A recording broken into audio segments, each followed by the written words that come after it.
దాదాపుగా 16 లక్షల కోట్ల రూపాయలు కార్పొరేట్ కంపెనీలు బ్యాంకులకు ఎగవేత చేసి నీరవ్ మోడీలు, లలిత్ మోడీలు, విజయ్ మాల్యాలు వేల లక్షల కోట్ల అప్పులు చేసి దేశం విడిచి పారిపోయి ఇతర దేశాలలో విలాసవంతమైన జీవితాలు గడుపుతున్నారు తప్ప ఎవరు బ్యాంకులకు పన్ను ఎగవేసి అప్పిచ్చినోడికి అప్పు ఎగవేసి ఎవరు ఆత్మహత్యలు చేసుకోలేదు అధ్యక్ష.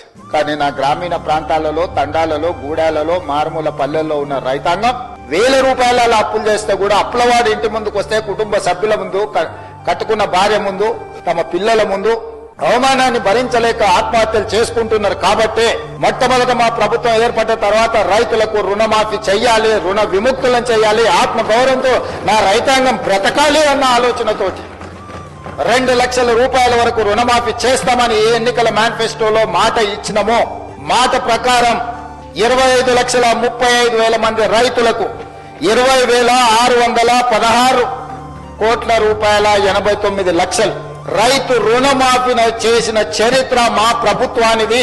ఈ దేశ చరిత్రలోనే 20,617 కోట్ల రూపాయలు మొదటి 10 నెలల్లో చేసిన చరిత్ర లేదు. ఇది చరిత్రలో శాశ్వతంగా నిలిచిపోయే ఒక గొప్ప సందర్భము.